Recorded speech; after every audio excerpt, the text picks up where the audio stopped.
Today is Saturday, May 27th, 2023.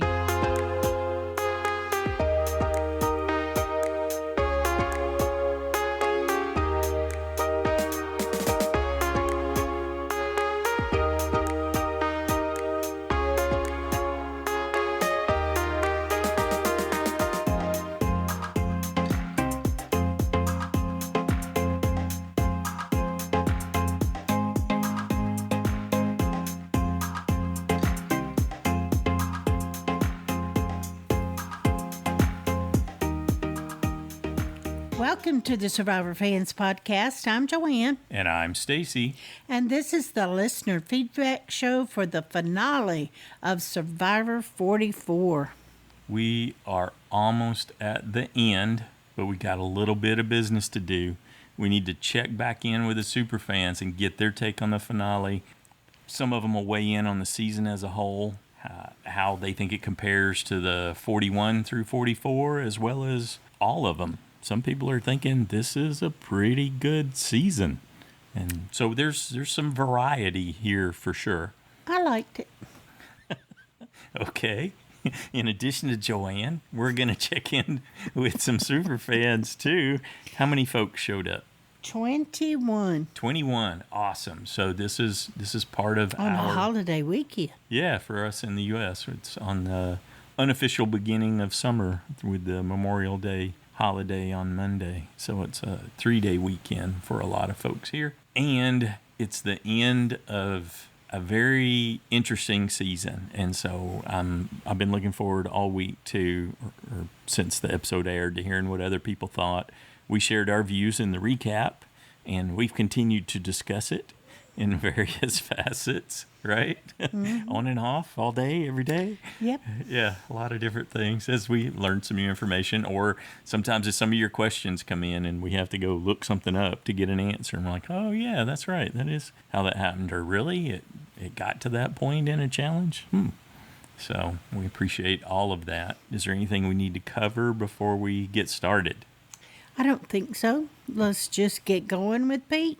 Hey, Joanne and Stacy. This is Pete from Boston calling here. Wow, baby. Now, that was a fantastic Survivor 44 finale. And tropes may call this the new era of Survivor, this and that. I'm going to say this.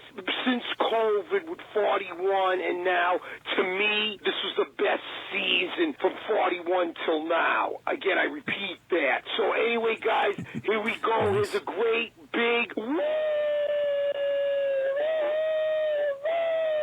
jam, jam, bam, bam, and I called it. I know a lot of people might have thought it. Jam, jam, the sole survivor and the winner of season 44. But I'll be honest, I didn't know for sure if he was going to win. I honestly thought the way the edit was looking, it was going to be Heidi. And I wouldn't have been surprised, because think about it, Heidi won the final challenge, and then she made probably the biggest move you could make. She tried to do a Chris Underwood from season 38 against Devins, going up against the biggest threat this season, which was Carson. Great strategist, putting her own self on the line for fire. In the end, it worked out for her, and see you later, Carson. And we got a final three of Jam, Carolyn, and Heidi. And Jim won almost unanimously. Only Danny voted for Heidi. Everyone else voted for Jim. And Carolyn, which I somewhat suspected, got the bagel vote. Although I thought she might have gotten maybe Franny's vote. That was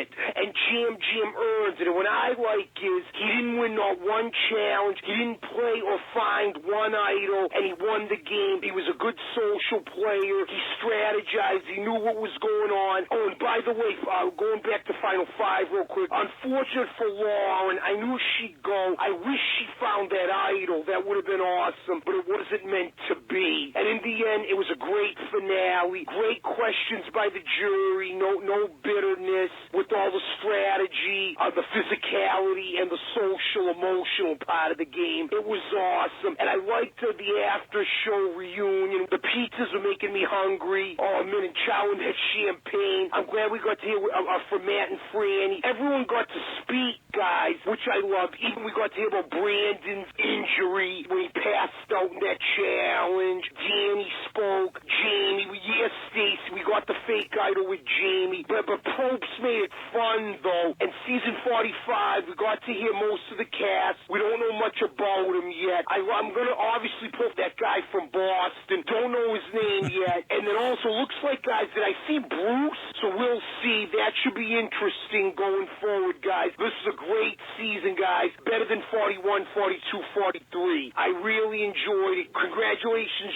Jam. You earned it. Doing it the old-fashioned way. Good stuff, guys. All right, see you in season 45 in the fall. Have a great summer. Woo! Whoa. Thanks, Pete. Yes, that indeed is Bruce returning for 45. Jam did win a challenge. You just forgot it. And it was the last gasp challenge. So He actually won one of the most difficult immunity challenges there is in the second half of the game, I think, just from that sheer panic perspective. Though, as Sandra knows well, you can win without winning challenges. Sure. Yeah. It's not everything, but when you win one of the legendary challenges, it does count for something, I think. Oh, yeah. It would for me if I were on the jury. Well, and especially since, it was such an emotional thing for him to win anything. Yes. Yep. Absolutely. Well, there you got Pete's take. This is it. 44 is greater than 43, 42, and 41. All right. Also mathematical truth. So way to go, Pete. Good job. Next up, we got a call from Robert, who's going to start with a song. Drew lost the side challenge, but that's not unusual. It happened a few seasons ago. It was season 41. Hey, Joanne, Stacy, and Survivor fans. This is Robert from Canada calling in with my feedback on the finale. Sorry about that, Drew, but we're expecting another great parody song from you. I thought the finale was pretty good, and it sort of played out similar to what I thought it would. I had Lauren going first, although at tribal council I was sure that she was just posturing and it was annoying me. I thought that she had the idol, but I was happy that she didn't, so I got that vote off point. And I thought that Heidi was going to come third place, but as soon as she stroked Meathead Danny's ego about having muscles and him being such a big threat or whatever, she secured his vote. But it would have been nice to see Danny's vote go to Carolyn, considering she orchestrated his demise, and that would have put Heidi out at third place. But what can you do? Heidi's game right up until the finale kind of had the theme of misplay to me. I think she was correct in recognizing that she had to make fire to have any chance of winning the game.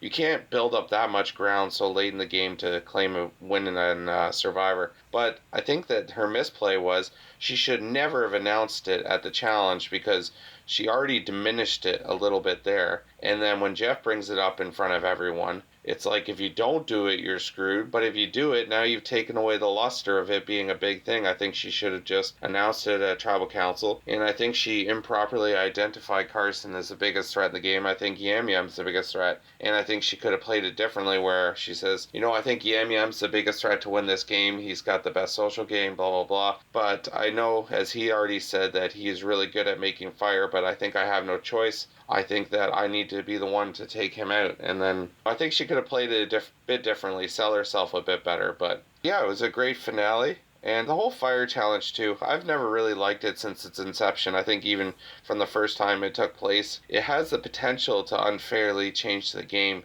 And I think that if you're going into the final challenge and you're the second best player in the game and you win, that's great. You should be able to get rid of the best player in the game. You shouldn't have to worry about that making fire. Now you have to worry about putting yourself in the challenge too. So just not a huge fan, but it was a great finale. I think Yam Yam is a great winner, one of the best. I think the fake idol thing is ridiculous. I hope in future seasons production lets the players just only make them and not supply them. But that's it for me, and I'm pumped for season 45, and I look forward to all the other fans' feedback. You guys just take care. Thanks, Robert. And I totally blame Rebecca for that. For what? The song you started with.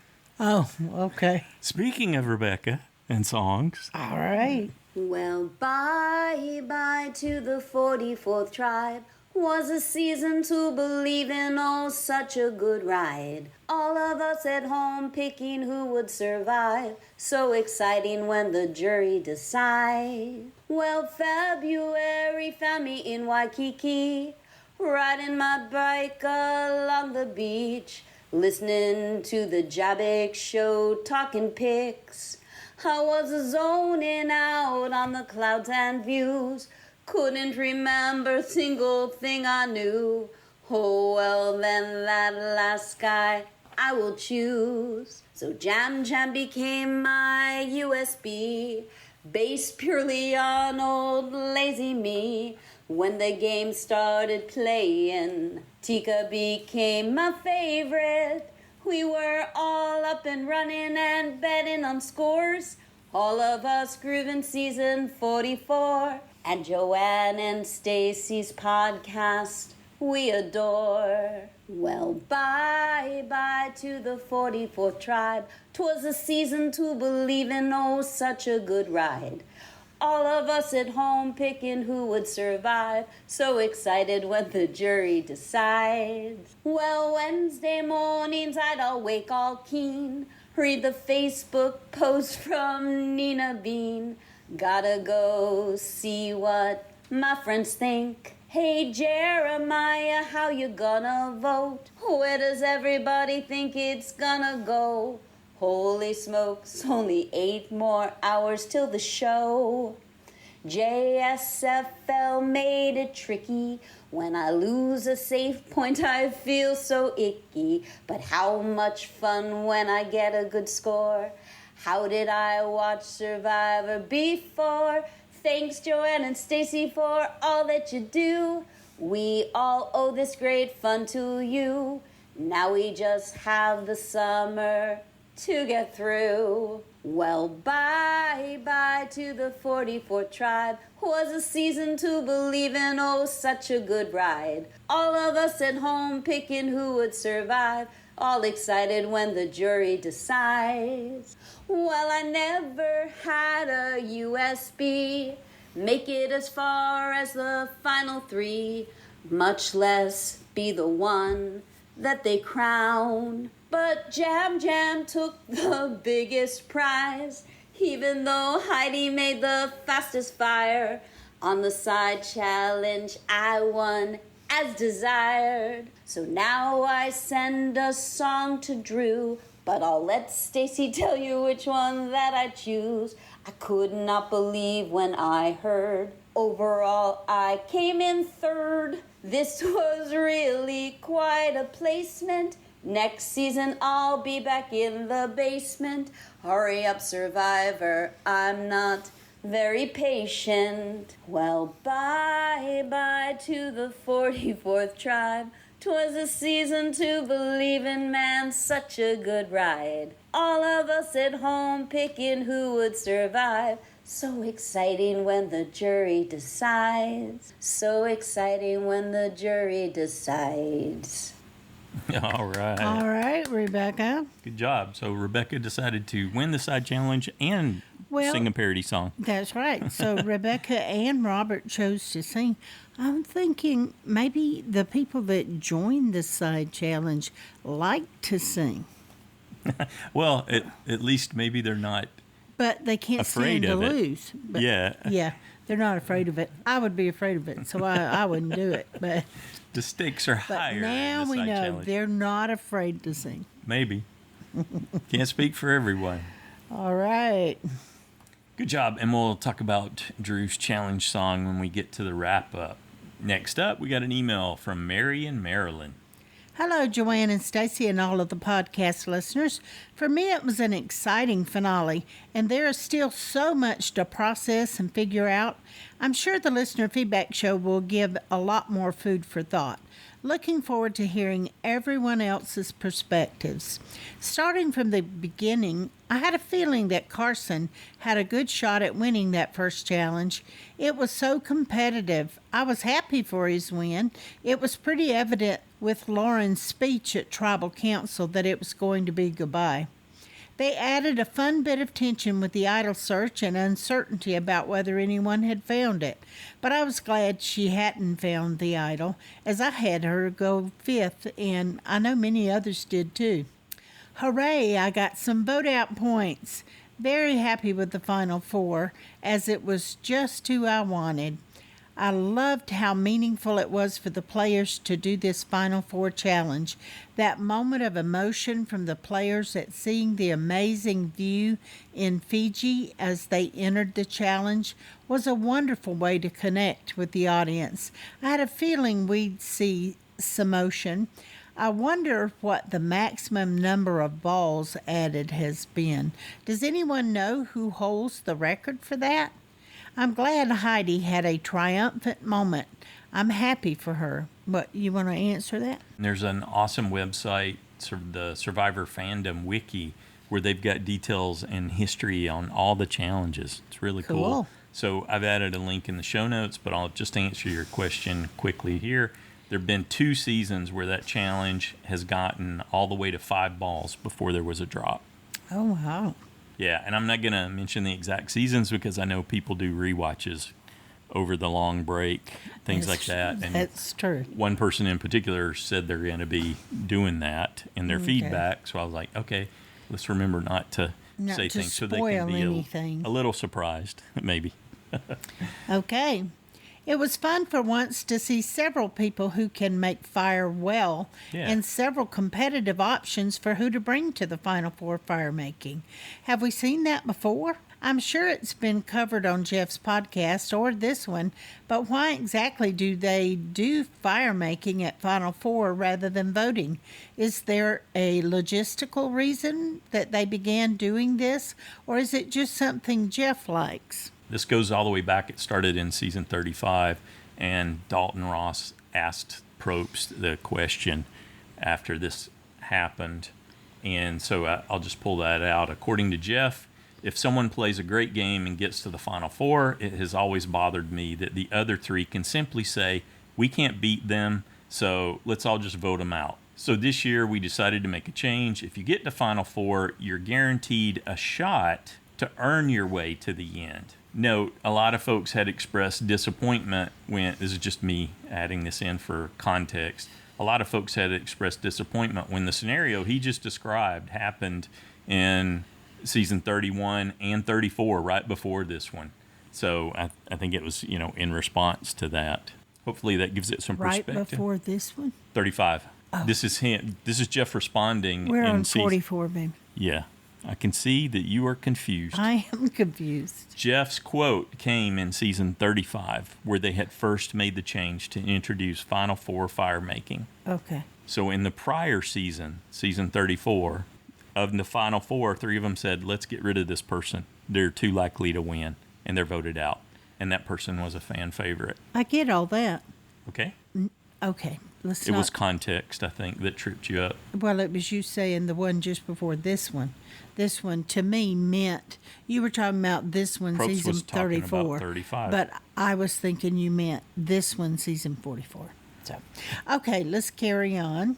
Fans had been predicting for a few weeks that Carson and Heidi would make fire, since they had shown fire reflecting in their glasses.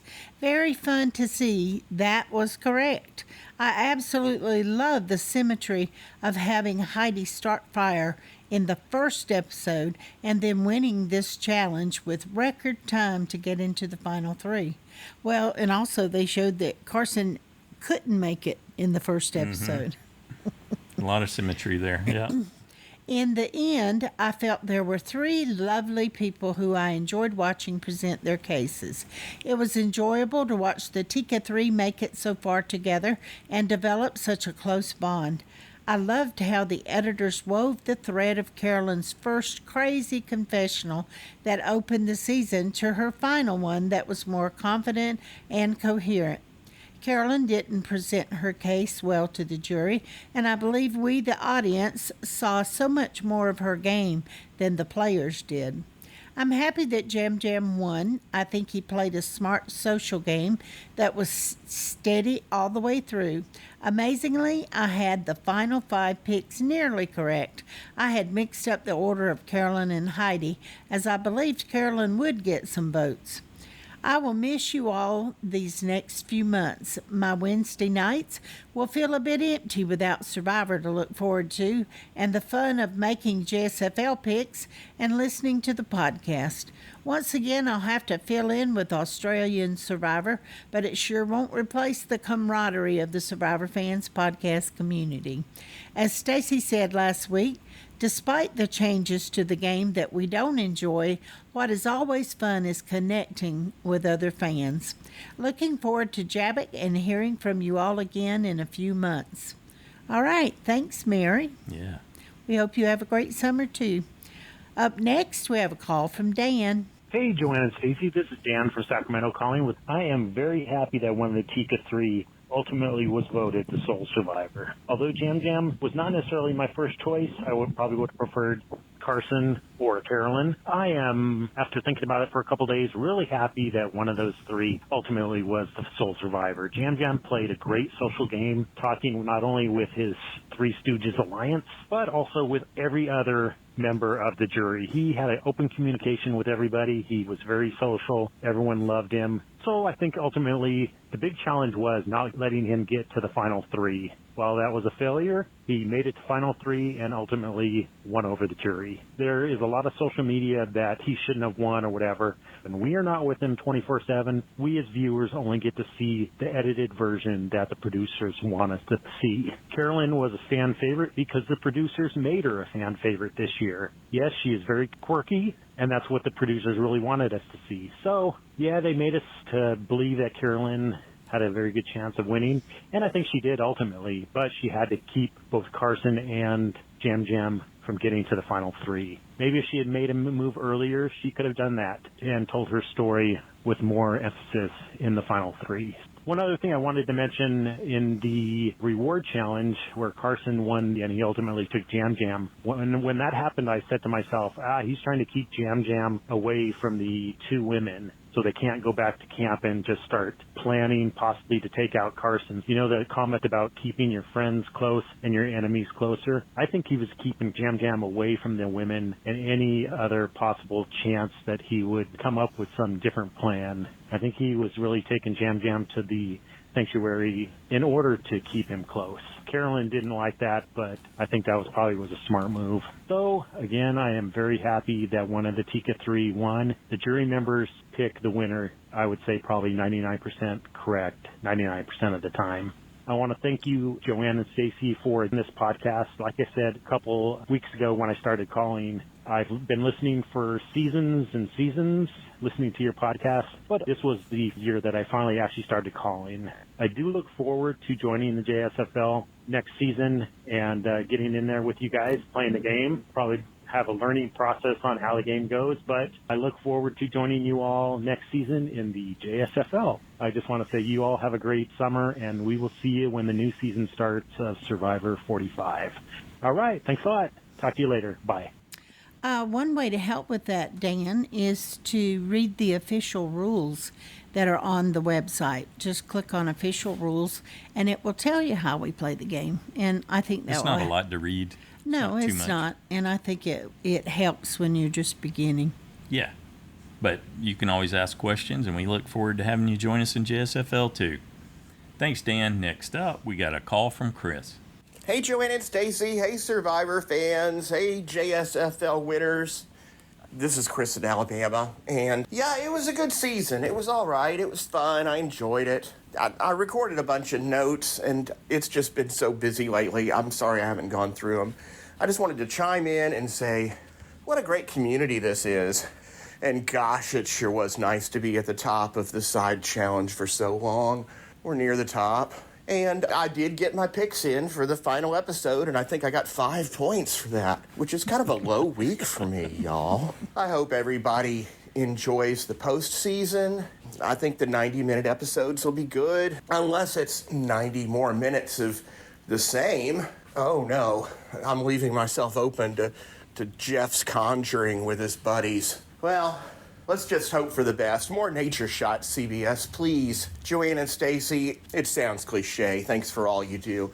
No, thanks for more than anybody else does. Your podcast is amazing. It's interactive. You're digital content creators. And we're so lucky to be part of this community. Fellow fans, hey, I hope you like the season. I hope they just keep getting better.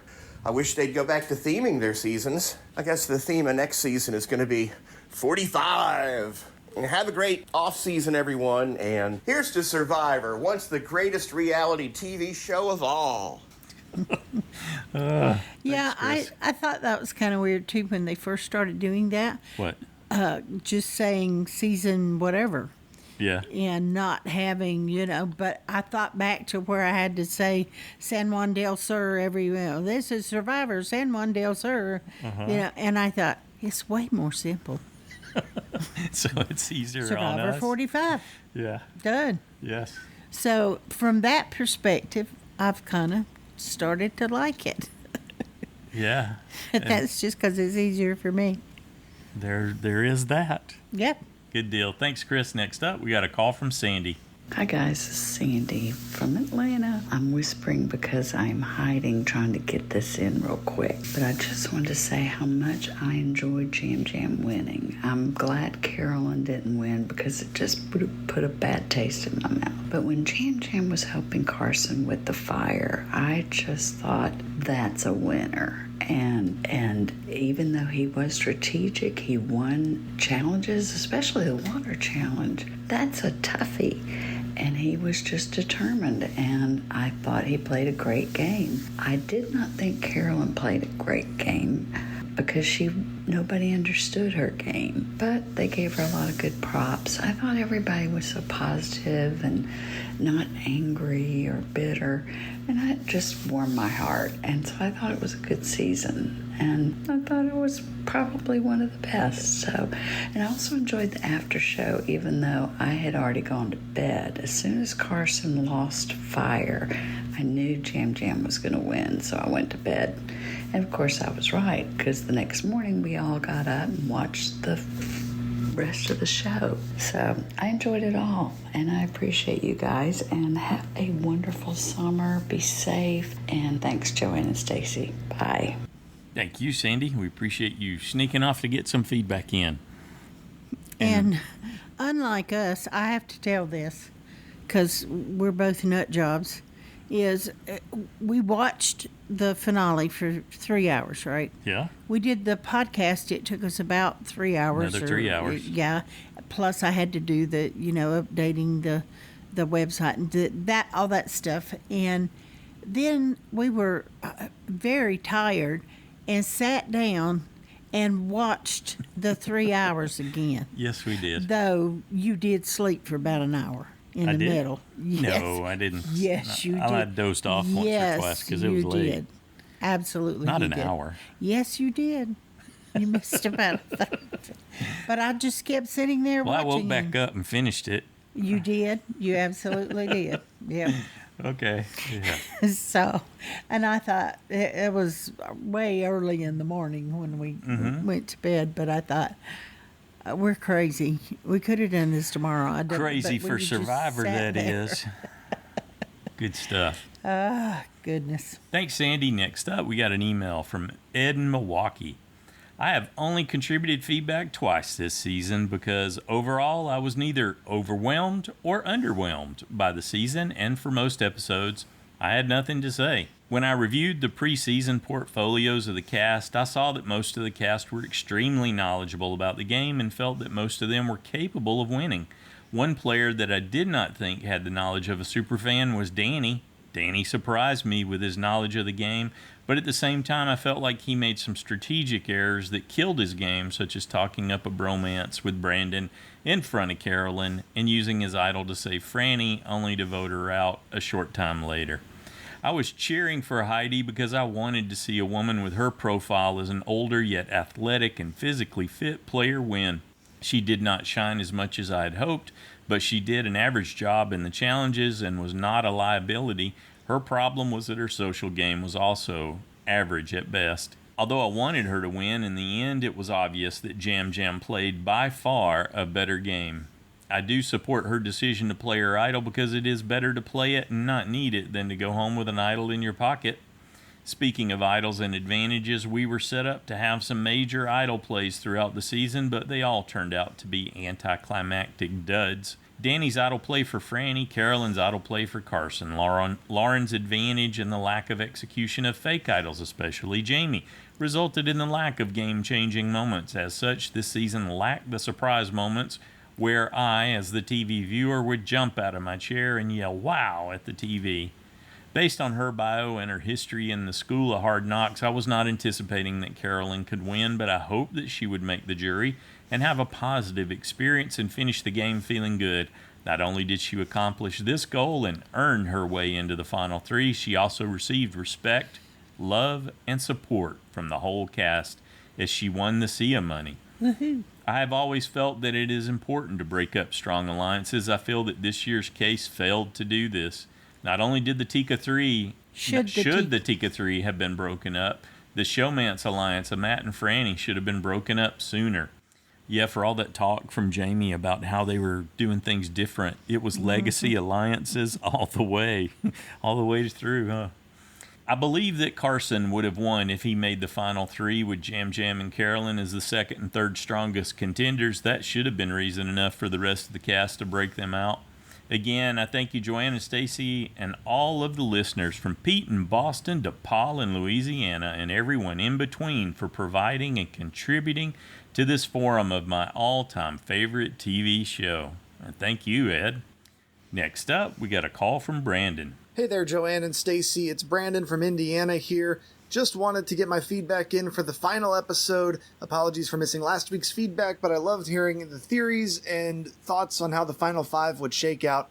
I was feeling good for JSFL through this finale for the fifth and fourth out, but then I missed all of the final three. So that was a bust. I can't wait to play next year again. Hopefully I do better about not saving too many save points for the players that I think are going to go all the way, and realizing how many episodes are left in the season, because I could have gotten so many more points out of Carolyn, even though I was so confident she was going to go to the finale. I didn't start using her quite as early as I should have. I do have to say, though, as someone who is binging my way through the seasons this past fall and winter, the change in final tribal format just shocked me. I'm not a huge fan of this group chat session style with Jeff Probst-led topics. I get that the production wants to control everything to prevent those dud moments, and yeah, sometimes jury members were a letdown in their questions, but I always loved the way each jury member got their time, they got their question, and they got time to say their thoughts with the old format. With the group chat, it just kind of feels like, again, giving jury members with high social skills a chance to continually sway things and even coach up the players or help them when they're being asked tough questions by another jury member. I just really didn't like the way that the format feels anymore. But I did expect Jam Jam to have a great final tribal regardless. I don't necessarily think that if a format was the old way, that it would have changed the outcome, although maybe Carolyn would have been able to hold on to at least one vote. But with the scene of Jam Jam teaching and comforting Carson, and the scene with Jam Jam and Carolyn making fire, I just couldn't be upset at all with him winning the season. Super happy for the guy. He seems like a lot of fun to be around and a great character on Survivor, along with so many other great characters this season. But before I go, I just wanted to say how much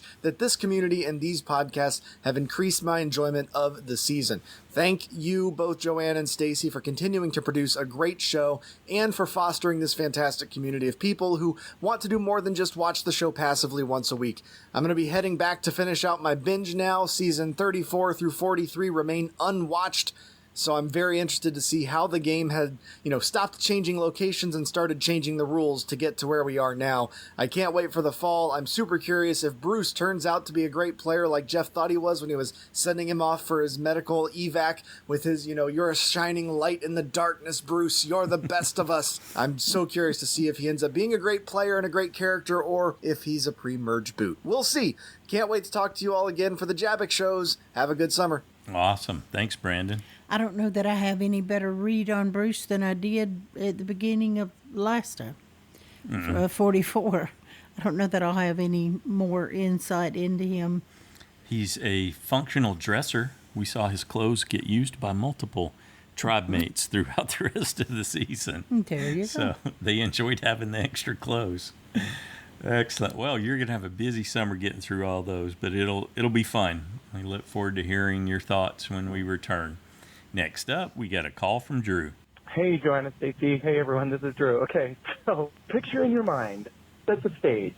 Like 6:30 in the morning, I'm finally starting my workout. I'm sitting on the bench press in between sets, kind of trying to work pretty heavy, just feeling pretty good. It's Friday morning. My week is winding down. I finally watched the finale last night, and it was fine. It was fine, whatever. But listening to the recap, and I get to the end where Joanne is reading the JFL stats, and it's all fine and good, and she gets to the side challenge.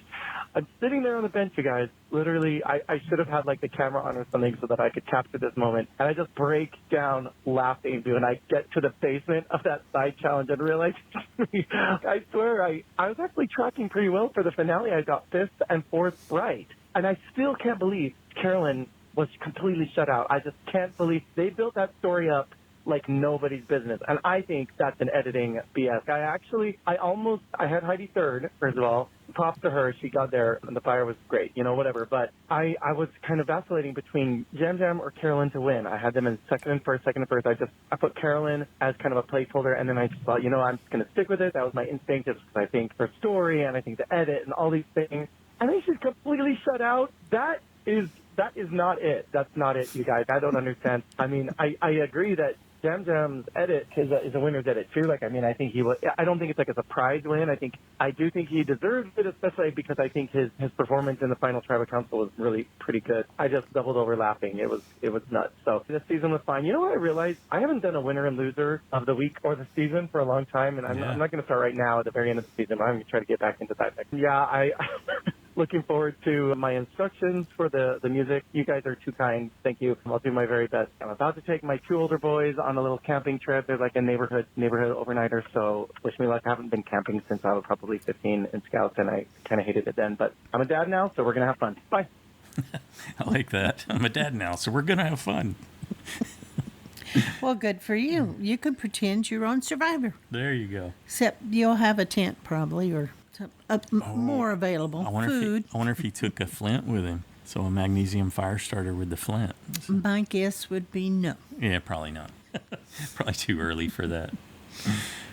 Good deal. Yeah, Carolyn said in her exit interviews that she was disappointed in herself because she just lost all her oomph at the end, and she didn't do as well as she knew she could have. So it was as it was depicted in the episode. She did not show up to mount a really good defense at the end.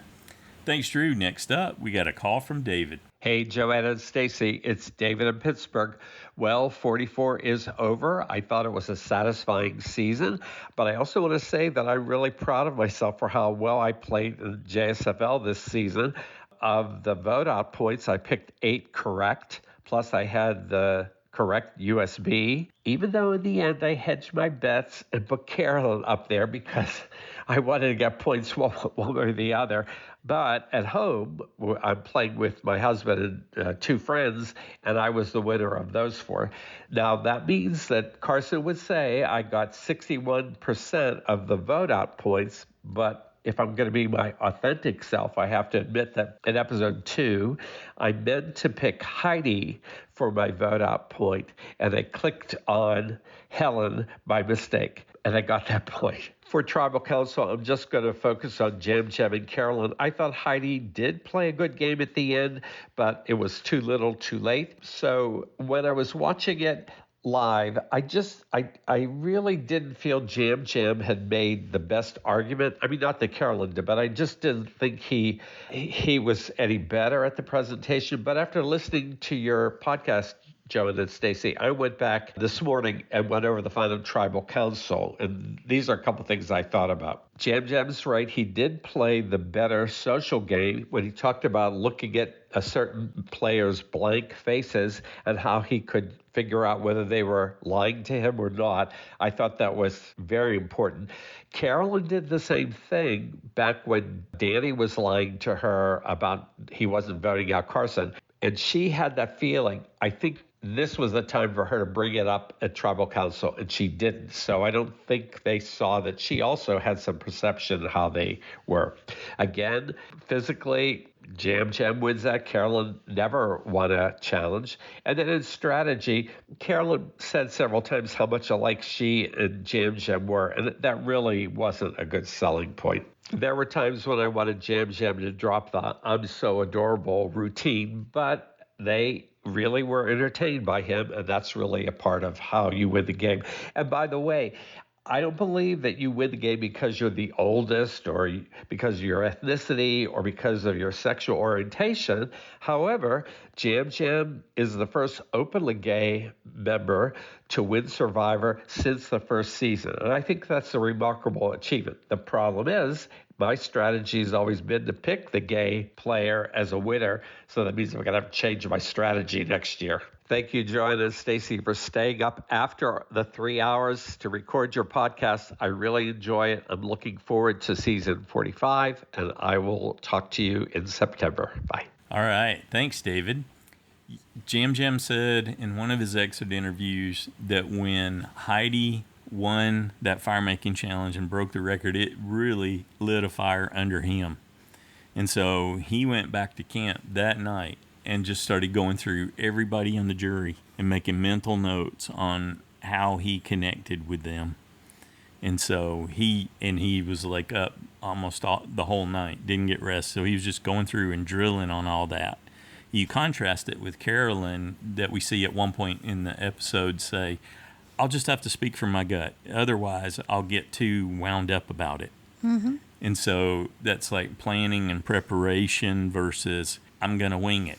And you see what the results were. I see both points because Carolyn probably would have made herself nuts, if she had gone over and over and over it. But for Jam Jam, it works to prepare because I 100% believe that Franny would have voted for Carolyn had Jam Jam not told the whole story about how he watched people's eyes when they talked about their loved ones and this and that, and learned how to read them well enough to know when they were lying to him, and used not only his emotions but their emotions. When she responded with them. Amazing when he was done with his explanation, yes, it's like, you could tell that vote was gone. Yep.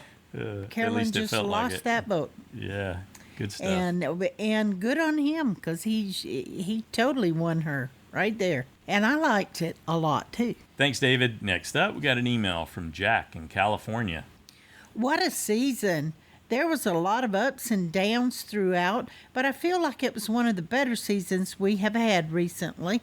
The winner was pretty predictable, but it was pretty great to see Jam Jam win. The after show was also great, where the fake idol that Jamie had was exposed, that no one knew about it, to the surprise of no one knew that Carson was working with NASA.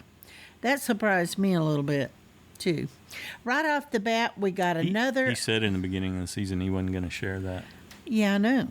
I mentioned that. But still, I thought with Carolyn, at least Carolyn and Jam Jam, he might have said something. But anyway, right off the bat, we got another idol hunt, and there were quite a few people that were close to seeing it. But as we know, nothing came from it. It would have been interesting to see what the idol was and if there was anything special attached to it, like an advantage in the next challenge. As soon as I saw that the first immunity challenge involved a puzzle, I knew that Carson was going to win it. He is a puzzle beast. I'm a bit confused as to why he picked Jam Jam to go to the sanctuary with him when it was Carolyn that saved him with her idol a few episodes ago. It was quite suspicious when Jam Jam and Carson came back from the reward and no one was talking strategy to anyone. That would have set off alarm bells for me and make me a little paranoid. The second and last immunity challenge seems to be here to stay, and there was a nice fight with everyone to try and win it. Carolyn did have a pretty nice save with one of the balls when I think there were two going. It was great that they showed everyone practicing making fire, and I enjoyed Jam Jam approaching Carson and giving him some help and techniques to improve on his chances. Speaking of fire making, wow, Heidi becoming the fastest fire maker in the final challenge in just under 4 minutes is an achievement and very impressive. I don't know if anyone could have been faster than that, but I knew she would do well with it. I just didn't expect it to be that quick. I saw it coming, but I do feel pretty bad for Carson, who would surely get votes at the final 3 if he made it. If I were Heidi, I don't know if I would stand up and prove my worth when I won a guaranteed spot at Final 3, but I can see why she did it, and it worked out really well in the end for her. Even though I did find Carolyn annoying quite a few times this season, I got to admit near the end that I did actually enjoy her story this season, and she was definitely TV worthy. I liked how she didn't change who she was, but that she embraced her quirkiness, and that is what made her go to the end. I knew she probably wasn't going to receive any votes, but I could see her returning in the future. I'm looking forward to seeing what everyone else thinks about this season and hope everyone has a great summer. See you all for Survivor 45 and the return of Bruce among the new cast. All right, thanks, Jack. Up next, we have a call from Shahin. Hi, Joanne, Stacey, and Daughters 5 fans. Hope everyone is well. I thought that was an amazing finale. So excited for what's to come. I thought this was the best of the 4 iterations that we've seen so far. I think production really nailed it this time. I think you got to give props to them as opposed to the last 3 seasons where I think they've really fumbled the bag. This time I think they captured it. I think they got it to a point where we could root for pretty much everyone at the final 5.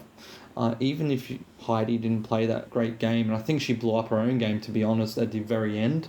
I don't think there were any permutations there where that final 4 she would survive if she took on the best fire maker, because that's probably one way that you could put it. She took the worst fire maker to battle against, but if she took the best, i.e. between Jam Jam or Carolyn, you're already letting probably a better player in than, say, Carolyn into the final 3 with you and Carson probably had a big shout to win in that case. So I don't think she had a choice. I think Jam Jam was a worthy winner. I thought he was able to articulate and woo the jury excellently. I think he's just such a great talker. He was waiting for this moment. As soon as he was told that he was in the top 3, he knew that he was ready. That this was what he was really waiting for. And I think Heidi made her run too late. I think Carolyn just wasn't really able to articulate how good her game was, because I think her game was great. I think her game was as good as Jam Jam's, if not better. I think Carson had probably the best out of all of them, but he just didn't make it in the final 3. So overall, a great season. I was really happy with JSFL. I thought I'd be bottom as always, but I think I came 16th. And it's because nice. I had Jam Jam from the very start, so 24 points. I predicted Carson going out. I think it would have been Lauren first, I got Lauren first because I knew Carson would win. But then I predicted Carson would go 4th in a fire-making challenge because I just picked up upon something. I just had a vibe that he wasn't very good at making fire and that they were going to send him there regardless. And then I just got the order of 2nd and 3rd wrong. It was just over 1 vote. So if I had got that, I would have come 6th, I think. So yeah, overall, very, very happy. And it didn't match what there was. I think it was a post by Jeremiah. I'm sorry, Jeremiah, but I said that he put his final 5, and I said, yeah, that's exactly mine. And then I look back at his, wait, no, it's not, and I'm not going to change it because actually this is what I agreed to, and yeah, I nailed it. So overall, brilliant season. I agree with the 2 of you that we need a new cohort. I changed my mind, and I think we just need maybe 4 more seasons of a new cohort before we can do a returnees. That would be brilliant. Thanks for everything that you've done this season. It's been a brilliant season, and speak to you soon. Yeah, that sounds about right. Somewhere in that range. You want just a big, rich pool of a lot of people that you think could be a part of it. So there would be a lot of them that you want to see again. I don't think we're there yet. Thanks, Shahin. Next up, we got a call from Kim. Hey, Survivor fans, this is Kim from North Carolina. I thought this was a good season. I thought the gameplay was good, and most of the people that got the screen time at the end were very nice. Lauren reminds me a little bit of my second grade teacher, who was a tiny little woman, but very, very sweet. Wouldn't it be fantastic for your kid to have Lauren as a teacher? Jam Jam was so kind to Carson in this episode. He also deserved the win based on his final tribal answers alone, I thought. Carolyn, I guess she got all the screen time because she tapped into what seems to be the theme of, hey, self-acceptance, and everybody has insecurities and hard moments. And really, we could be kinder to each other because we all know we all go through those things. Heidi was very impressive physically, and she is what I would call a bad angle side, so I don't have to swear. Last thing, Carson did my pet peeve, which is where he made something simple sound complicated. We already know he's a rocket scientist. Why say 88.89% when you can say 8/9? Or say 2/3 instead of 66.67%. I really enjoyed watching the show with y'all. I hope everybody has a great summer, and I'll see you in the fall. Thanks, Joanne and Stacy, for everything. I love Survivor, but I love the podcast even more. Bye-bye. I love that, Kim. You busting Carson's chops for weaponizing significant digits. That's good stuff right there. Next up, we got a call from Noelle. Hi everyone, it's Noelle calling from Albuquerque. I am struggling to recover from that finale, not because Jam Jam won. I sort of expected he would, but I can't understand how Carolyn ended up with 0 votes. The way that production propped her up as the mascot of the season all season long, knowing that she was going to be a 0 vote finalist, is something I'm not able to reconcile in my brain. I really want to thank you, Joanne and Stacy, because your recap episode really, really helped put it into context for me, but I still don't get why Carson and Jam Jam got 100% of the credit for the moves that all 3 of them made together. I understand after listening to Joanne and Stacy's show that a lot of it, or all of it, had to do with final tribal performance. So it's very interesting how final tribal performance seems to be the deciding factor in not just the most recent seasons, but going back even old seasons. Also, I was happy that Heidi got a vote, especially Danny's vote. I think it would have been a lot harder if Jam Jam had gotten all the votes. I thought I liked Franny. I'm really disappointed that she couldn't throw Carolyn 1 vote, especially with the BS about Carolyn changing her life. Means nothing. You can't even give her 1 vote. Just leave it, Franny, whatever. And I don't understand why they're producing the show the way that they are. Maybe they always have. It's got me questioning, have I ever actually liked this show? I can't deal with the after show the way that they have changed it post-pandemic. I can't watch the 2 losers sit there looking miserable anymore. So I just want to say that I'm really grateful to everybody who has shared their thoughts, and I'm really grateful to Joanne and Stacy for allowing me to share mine. And everyone have a great summer. Bye. And we're grateful that you take part in the show. Yeah, I appreciate that she's sharing her emotions, because that's a lot of what the season was about. Mm-hmm. And that's honest emotion, sitting there having emotional reactions to everything that's going on in the finale. And thanks for sharing all that. Good stuff. I think that's quite normal, actually. You know, we respond to something through our own emotions. All righty. Next up, we got a call from Jody. Hey, Survivor family, it's Jody in Brisbane. It's very late at night on Saturday, and I am finally getting around to putting some thoughts into a recording. So, the finale, amazing. I tossed and turned about changing to Jam Jam for my winner pick, and didn't do it, and had a pitiful end to my JSFL, so landed on 50 points, getting only Lauren's vote outright. That tracks with my typically pitiful performance. I was thrilled to hear that Carolyn got 100 grand from Sia. That's amazing. I love that there's an alternative way to win this game. Was it Lauren got 15 grand and Carson as well? That's incredible. Spread the wealth, spread the love. I feel like this was a pretty special season, all in all, at the end. I wish Carolyn could have really articulated more about her game. I feel like there was a lot left unsaid, but I mean, that's how you win, isn't it? Convincing everyone at the end, and she's not a group person. We saw that at the merge.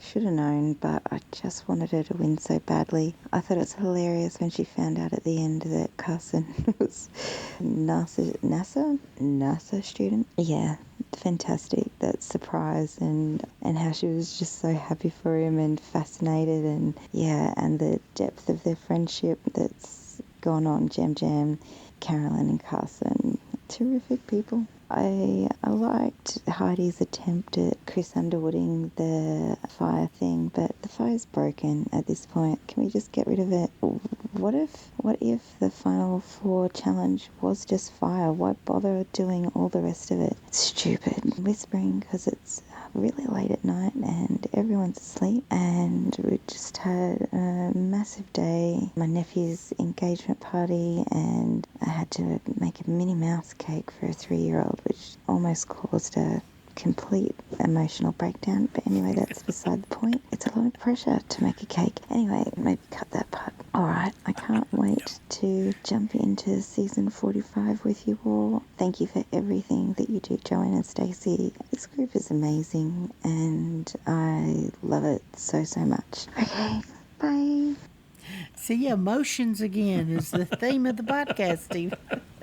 All right, thanks, Jody. We're glad you snuck away and while everyone was sleeping. Yeah, I like ASMR Jody. That was nice. Next up, we got an email from Josh the Plush Moose in Massachusetts. Dear Joanne and Stacey, it was a good finale, and I'm okay with Jam winning, but I'm getting tired of blowout wins with a single arbitrary vote deciding second place. I'm also confused why jurors label someone a big threat in the game only to deny them any votes at the end. And get off my lawn. Old man. My other observations was Banshee Carolyn using echolocation to help the boat find the beach in the dark. Oh, that's such a perfect read on that. Yeah. Jam said he's okay with nothing, but I'm sure he prefers a million somethings. Carolyn wants to find an idol at night. I want to get paid for writing bad dad jokes. Jeff says jurors only get one vote. Maybe it's time to let them choose second place too. Carolyn, that's interesting. Carolyn tried to emulate Tony Vlacho's game, but all she used was his llama speak. Samotion has the best view. It did kind of sound like llama speak, didn't it? Yeah. Some of her yelling, yeah. Instead of the pterodactyl screeching. The only way Carolyn... Oh, wait a minute. I didn't finish Samotion. Samotion has the best view of Fiji, but only if you're Jeff or the cameraman. That would be torture to have them have to face out to the view and have that distraction on top of it, wouldn't it? Oh, they would tune it out. The only way Carolyn would have been heard was if Horton the elephant intervened. Heidi won the fire challenge but got burned by the jury. When Tanny did his Mr. McMahon strut. Oh, that is it. That is where that comes from. I was thinking it was something else, but Vince McMahon from WWE, the promoter, the guy that runs the whole thing. He struts the way Danny did. Finish it. I knew there was no chance he'd vote for Carolyn. Hairdresser Jam cut off Heidi's arguments, helped Carolyn wash out, and set himself up to win. Ooh. Oh. Three of the last 4 winners have been beloved, affable, and quirky. New paradigm? Is that an observation or a request? Carolyn didn't want to be quiet. Mission accomplished. Idols scare Carson, so do spiders and clowns. This week's Sanctuary, where good things happen, was an Olive Garden knockoff. Carson wanted to set himself up in the best position. I don't think he meant 4th place. Lauren said nobody talked to her, but Carolyn and Heidi did. Is that why the jury treated them like nobodies? I was right. Last week's Next Time On spoiled Heidi making the Final 4. It makes 0 sense that island big threat Carolyn got no jury votes. Firefighter Danny got hot and bothered when Heidi broke the fire-making record. Another survivor cheap out. What's a Final Three breakfast without chocolate muffins? I don't get the point of Carolyn's first confessional starting the season. I expected a win or an implosion. Jam Jam works with 25 crazies, but they all have to work with him. Carolyn is a new archetype, emotionally all over the place, but strategically sound. Winner Jam Jam has a twinkle in his eye because liars didn't have one in theirs. Carolyn cries when she eats papaya. Maybe she's allergic to it. Heidi was correct. She wouldn't have won without making fire, or by making it. Jam Jam hit it on the nose. During challenges, Jeff's voice is supportive, but so annoying. My finale prediction was 100% correct. There were 3 chess pieces left for the final votes. Like what you did there, the twist. It took a rewatch to see it, but Jam Jam put on a masterclass in controlling the narrative. After seeing the first one, I didn't look forward to seeing more after-party previews. Yeah, that was just so annoying and unnecessary. Jamie's idol will return as a real fake idol. Where's an hourglass when you need one? The Jam Jam Carolyn Carson sitcom has a name. Everybody loves Jam Jam. The Manny Showmance has more chemistry than a science lab. What brings Danny to tears? Thoughts of returning home to diaper duty. Jeff ran out of coffee, so he substituted an 8 a.m. Zoom call with Jam Jam. 5th grader Carolyn was the weird kid who wouldn't shut up. Nothing's changed. Jam Jam was there to have fun and win. Check and check. Next time it's Survivor 45 and Bruce is back. Is his luxury item a crash helmet? That's awesome. That's really good. Oh, and there's the lady that does the music. I can't remember her name, from 45. Evidently, she loves puns. So it's going to be a punny season in 45 for sure. Uh-oh. Anyway, that's it for me for this season. Thanks, Joanne and Stacy, for all you do. I can't wait to hear what the other fans have to say. Stay safe, everybody. See you in the fall. Thanks, Josh. Nailed it. Good job. Enjoyed it all. Next up, we got a call from Jill. Hi, Joanne, Stacey. Hi, Survivor fans. Jill in the Outback here. Here we go, another season, and I am happy with the result. Going into it, I probably would have preferred Carolyn to win, but when we saw Jam Jam helping Carson make his fire and giving him tips and tricks and then giving him a big hug, I jumped on board the Jam Jam train right there and then. I would have liked to see Carolyn do better. I think she deserved second place. I'm sure she deserved 1 or 2 votes at least. I can't believe that Franny didn't vote for her. But, yeah, I think it was just Danny's ego that he gave the vote for Heidi because she mentioned his name so much.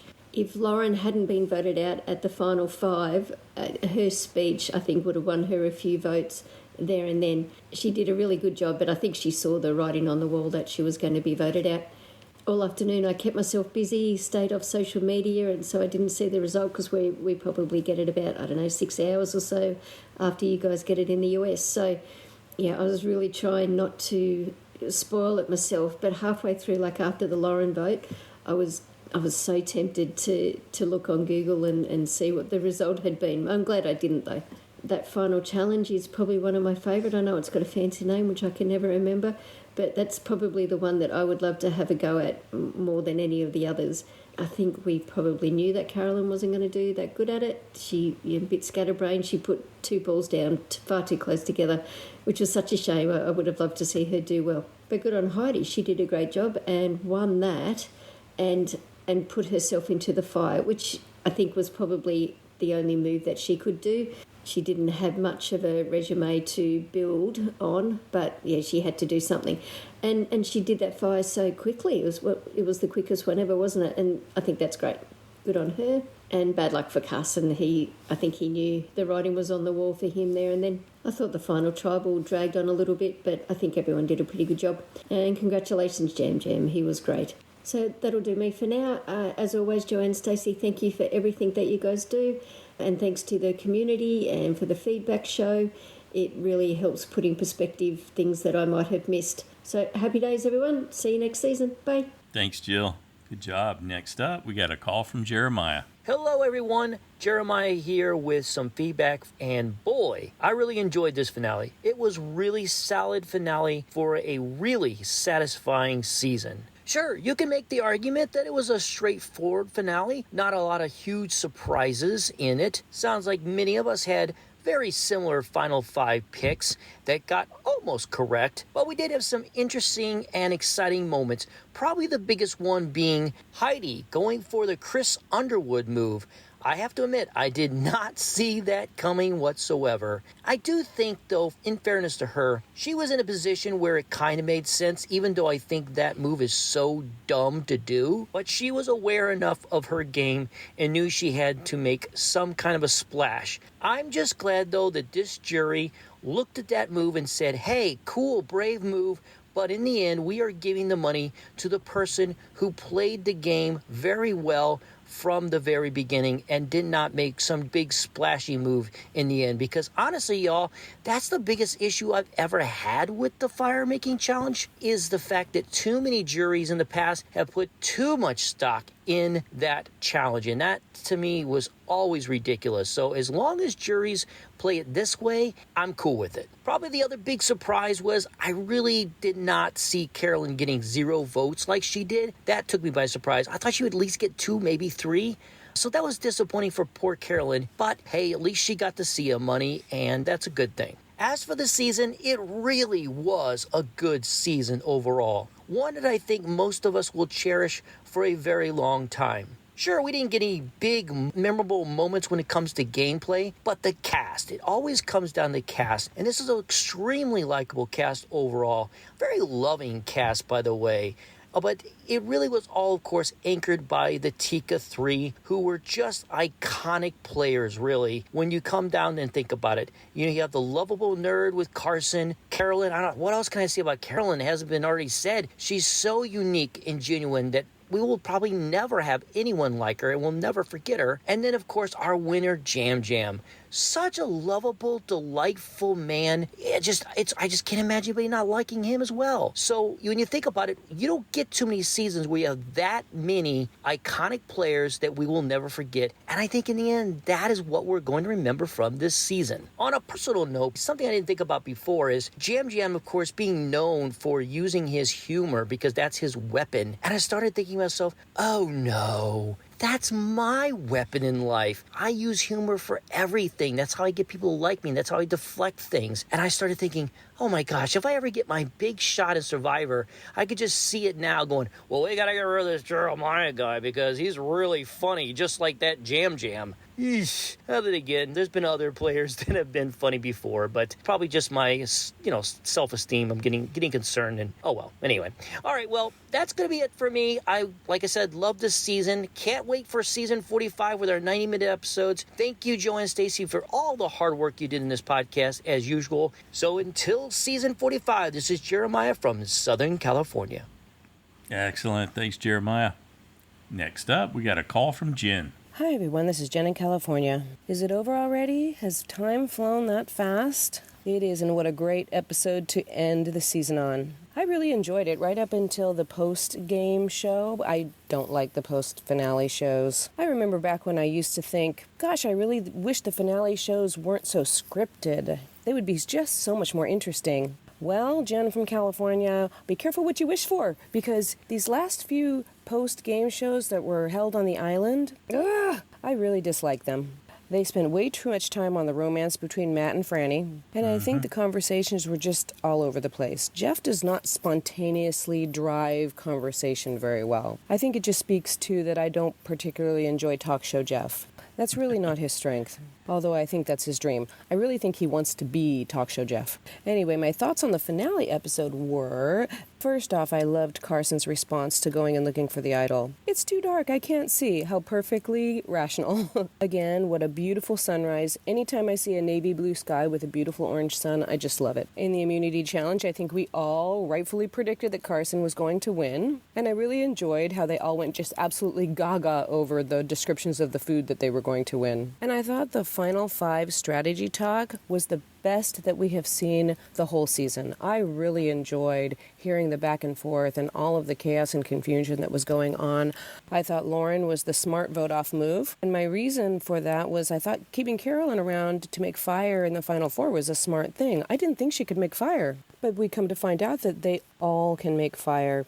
And not just that, 3 of them can make fire super quickly. I couldn't believe how relaxed Carolyn and Jam Jam were about making fire. They were like, bring it, I'm ready. And if Jam Jam didn't have our hearts already, with him helping out Carson was one of the kindest things I've ever seen on any season of Survivor. I really enjoyed the final tribal council, and I particularly loved Carson on the final jury. He asked such pointed questions. Seriously, if Jeff ever retires, he could take Jeff's place as host. I think Heidi came off horribly in the final tribal council. I don't think she had good arguments at all, and I just didn't think I could take having another under-the-radar winner. So I'm so happy Jam Jam won, the most deserving winner, and we have had years of winners who weren't the best, so I love that the best player of this season was rewarded. He killed it at the final tribal council. Well, I can't wait to hear everyone else's final thoughts. Joanne and Stacy, thank you again for providing us with this format and this forum. This was probably one of my favorite seasons ever of the Survivor Fans podcast. I enjoyed it so much. I can't wait for the next season to begin and to share another season of Survivor and the Survivor Fans podcast with all of you. Till next time, take care, everyone. Thanks, Jen. I think that's a testament to the positivity of this cast and the positivity of our community. Absolutely. Good stuff. Next up, we got a call from Paul. Hey, Paul in Louisiana here, and yeah, it was a very good season. I enjoyed it a lot, but the outcome could have gone differently for me to enjoy it even better. But that's life, and I don't hold it against Survivor that the person I wanted to see win didn't. I guess what I want to say most is that Jam Jam really impressed me when he helped Carson with his fire-making skills. That was above and beyond, and seeing him do that makes me have to reevaluate him. I still feel as though Survivor has turned into a purely social game that doesn't take into account the physical and mental skills of the players as much as it should. But at least this time around, I can deal with it, unlike our previous winner. Now, I was thrilled to see Heidi win that rhythm ball challenge because of how much it meant for her. 1 vote, though. Ouch. I'm starting to think that winning that final challenge may be a bit of a no-win situation itself, because you just don't know if you then need to put yourself into the frying pan or if you've legitimately earned the right to skip the fire-making challenge. In Heidi's case, it certainly didn't help her because, like I said, 1 vote. But wow, she was amazing. And Carolyn, when she was practicing with Jam Jam, yeah, I was impressed there as well. And I loved their banter while they were practicing. See, there's more to him than I was willing to see. Previously, anyway. And I read where Heidi hopes that in future seasons there could be some time between the votes being read and the after-show party. I know we've already covered the subject in past seasons, but I agree with her completely because, come on, how do you put on a happy face when your hopes and dreams have just, well, been destroyed? When Jeff asked Carolyn how surprised she was that she got no votes, I literally said, "Oh, don't do that to her, Jeff." It just seemed so callous. You know, in old school Survivor, the difference was that you had months where you could consider all that happened at that final tribal. There was time to reflect and accept whatever your fate was going to be before the votes were read. These 3 players all entered that final tribal wanting and praying for a win, without having the luxury of time to consider that you could lose and how you might react. Oh well. So, what did Carson do wrong? Well, aside from losing the final challenge, I think he played an incredible game. Yeah, he got cocky from time to time, but only ever in his confessionals, which is only where that cockiness should ever be shown. And if he'd won that ball challenge, I doubt very much he would have pitted himself against anyone else to make fire. And would that have been held against him? It's like a double-edged sword. But you know, his performance in making that fire was more than admirable. He certainly held his own. He just happened to come up against Heidi, and honestly, I'm not sure she didn't start her fires using witchcraft. And I guess that brings me to my biggest question. Was Carolyn a goat? I mean, with no votes, I have to ask that. Maybe I'm blind, but aside from the first 2 or 3 episodes, I honestly never considered her to be a goat. In the early episodes, there was the possibility, but I guess I'm going to have to rewatch this season over the summer break. I normally wait years to rewatch a season, but there's something about this one that I want to redo quickly before I forget things that have happened, which could help me see things in a different light. So there you go. It was a better season, but still not up to par with the very good season of our old school Survivor. In regards to the other seasons in the 40s, though, it's one of the best so far. I'll certainly be back for 45, so I'm just giving you fair warning on that. Everyone have a great summer. I'll see some of you on Facebook. And Joanne and Stacy, as always, thank you so much for your time and your wonderful personalities that make this show so much better. Without the two of you, well, it's just a TV show. Thanks a lot. Everyone take care and be safe. Bye. Thanks, Paul. What do you think? Goat? Carolyn a goat? Paul's question? I don't think Carolyn's a goat, no. No, it's a byproduct. I feel like I just see everything clear. The scales have fallen off of my eyes. Thank you, Jeff Probst, for explaining what your primary motivation is in every facet of the show, which is creating TV moments. And they saw the potential of that in Carolyn, and they invested heavily in TV moment Carolyn for this season. And I before I heard him say that about the TV moment thing and that really clicked, I remember watching thinking, oh, wait, this edit has shifted on her. They're not showing how she's being perceived negatively for some of these outbursts, like potentially, the initial confusion and all that. And I had a sense that something was going on there, and then it just built and built and built. And I had been thinking for a while, this isn't going to end well. People are going to get upset. It's going to be another one of those manipulating our emotions. Cassidy Xander type moments that that we've got in 41, 43 that people felt all turned around about.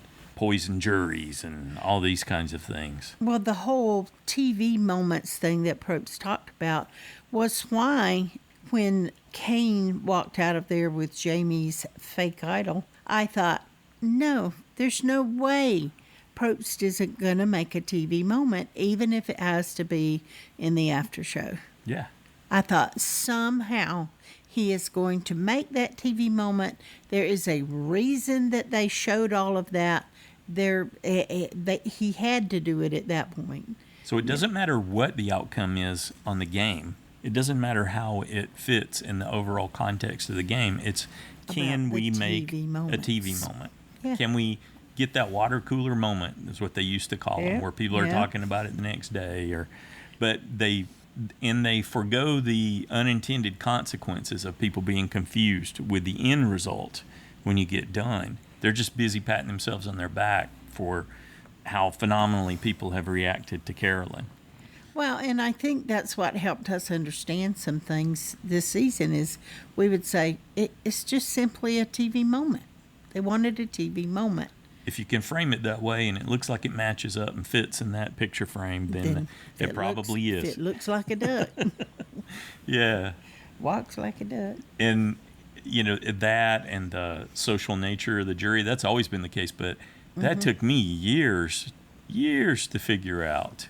I look back over all our time together in the Survivor Fans podcast and just think back how much my perceptions have changed about the game and different ways of looking at it, like new levels or new paths that I wasn't able to look down before I can see down now. I didn't get the social concept at all, and not understanding what happened with Russell and Natalie initially, although like we've always talked about, getting that chance to talk to her in person was a game changer. Day and I think that's when I first started to think there's this whole other part that I'm not getting, because I was thinking about the whole survival skills. I was compelled and interested in that ability to be a provider, and if you could just be a good enough provider, that could be so huge. And then I realized, no, that ain't it.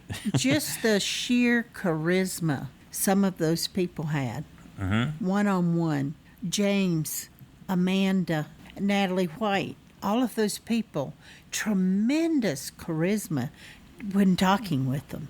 And you could tell something was different. Yeah, you don't always get that from the TV show, but right there it was like, oh my goodness. Even James, and you think James is easygoing, simple guy, no biggie, and yet when he locks in on you with his eyes and giving you that attention, you feel like you're the only person in the world. At least Joanne did. I did. And she really betcha. enjoyed those hugs. Anytime, James. Yeah. Anytime. Yeah, so that's certainly a huge part of it and where that comes from. And so what I think Paul's going to see on that rewatch is that they did show some of these things about Carolyn and how she was continually perceived within the cast during the season. And Jen alluded to it. You could see it a little bit back at the Merge Feast where they were all talking, and then Carolyn pipes in with, "I like to sweat." It was just like, "I like turtles," that classic internet meme. If you've seen that before, it was completely out of context, but it was true. And it can be precious for what it is, but it was a piece that didn't fit in the puzzle that was there in front of you. Yeah, but I could relate to that. Yeah, and a lot of people did, and that's why they invested in those TV moments with her. They knew they could get something out of it from that perspective. It just won't make sense when you step back and look at the end. And so you add in her admitting that she didn't show up for Final Tribal Council. She didn't do her best. She thought that instead of planning and preparing, she would go from her heart, and she got there and her energy just didn't seem to be in it, and so she didn't deliver. In one of the exit interviews, Jam was talking about how when they get back from tribal, they have to take a walk, which is that code for going and talking to the producers. There'll be 2 crews with them when they get back to camp, one that stays in the camp and the other that does the confessional interviews post-tribal. And Carolyn was gone for a long, long time, and he said that was kind of like the running joke for that poor producer. I forget exactly what he said, but they were going to make up a shirt with that phrase on it, which was, she's just going to talk their ear off for that time. She'll make the most of it. Well, just think how relaxing it is for her to go talk to someone who she doesn't have to worry about strategy or what she says to them. Sure. And she didn't even have to actually be talking to them. She could just be processing and all that. Well, exactly. Like she said, when she came back from the one where she was so angry she got left out of, that was certainly probably one of those times where she took extra time with them. Well, I know sometimes my brain will wander and I'll just, pop out with something and think, huh? Why did I just say that or something? And you've done it. We'll be talking about something and then there'll be a few minutes break and all of a sudden you'll comment on something that we talked about a while ago and expect that I'm right there with you. And I'm like, what are you talking about? And you're never like, stopped in my head. So-and-so and so-and-so. And I was like, oh, okay. Well, my brain left that topic some time ago.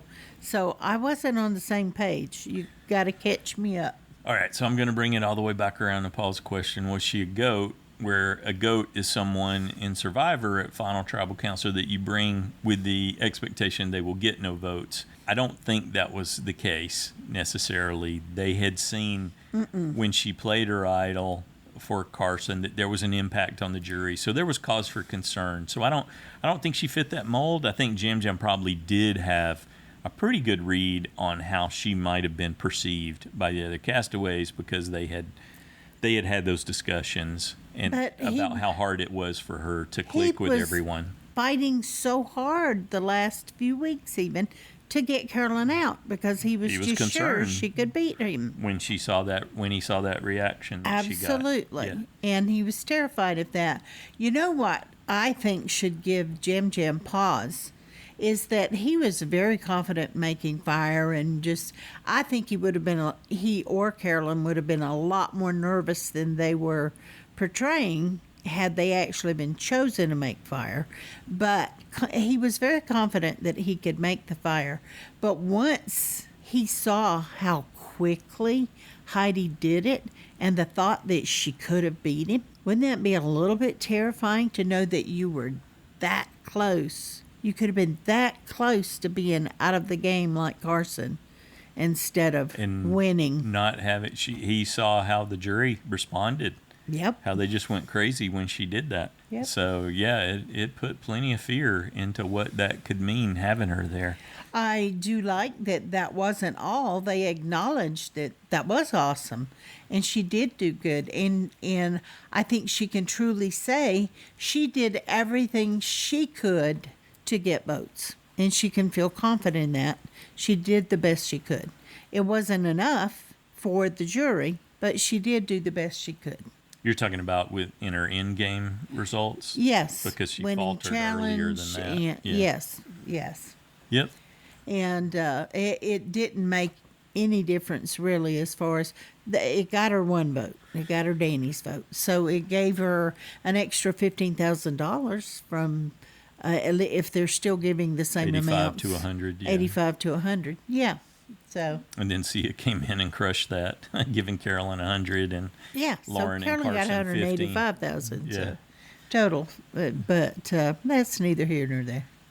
Yeah, it was Lauren and Carson that got the $215,000 from Sia. Yeah. The CBS would bring Sia into the interviews with different people, and they would come in, interrupt right at the end and say, I got a special guest.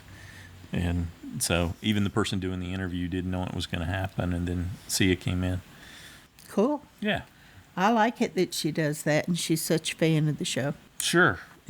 Yeah. Good stuff, I guess. And, that had to at least make Carolyn feel some better that, okay, she entertained someone who liked what she had to say and do. Yeah, Sia said she could relate a lot, obviously, to Carolyn. Carolyn was overwhelmed, like you might expect.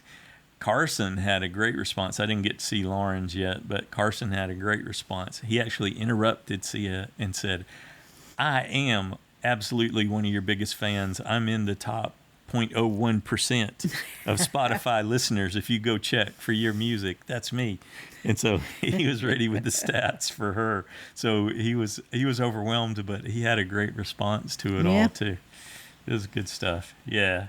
So what a fantastic end. Is there anything else you want to say before we start wrapping up? Wow. I don't think so. If there is, it's not coming to me right now, other than I did think when someone was talking about, for the most part, it really was a great jury and the way they handle things.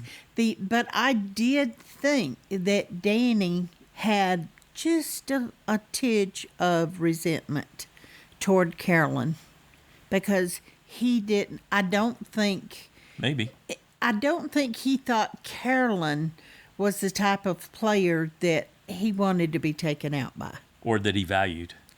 Exactly. In terms of how she played the game. How she played. And she did nothing to change that perspective in the course of her defense in the final trial. I do think he held that little bit of resentment that's how he went out, and that he didn't see why she did that, even though she explained it, and he was like, no. You could tell it didn't satisfy him. So I think he did have just that little bit of resentment for the way he went out, but I didn't feel that from anybody else. I think this was woven in and out of several of the feedbacks. This question, essentially a question about how do we keep ending up with these 7-1-0 type votes, because that's a really strong pattern. And I think it goes back to, I think it was Brandyn that was talking about it, the consensus structure of the way the juries, Probst set them up to go, where they do the physical and the social and and all that in the three different categories. And so that's encouraging groupthink. And because of that, you do get the clumping of the votes. Okay, well, he won this one in my book, blah, blah, blah, blah. And I think they do want to distinguish between second and third. Otherwise, they just split the money, and there's no clear. It's just a kind of a tie. Maybe. And to me, I would prefer to see a clear second and third place. Delineation. Yeah. Yeah. But I think it's part of it. I think it's the three categories to have the discussions in. It helps encourage groupthink, and that's why you see consensus voting at the end. But it could be, too, just the differentiation of the players. There was a difference, certainly, in how perceptions. That's why Kane's question about perception was so excellent. That should always be a question in Final Tribal, as far as I'm concerned. How do you think you were perceived? That's why that was so huge, because there was a difference, just like there was a difference last season, too. I believe that once Carson got to the jury, he started working on them. Don't you think? That he really was pushing Jam Jam. He wanted Carolyn to make good points too, but I think he really was pushing for Jam Jam to win. Possibly, yeah. I don't know that he's exactly worked out his subtlety as far as presenting things. Not. So I don't know that it would have necessarily been that strong of a case. There was no subtlety involved at all. Right.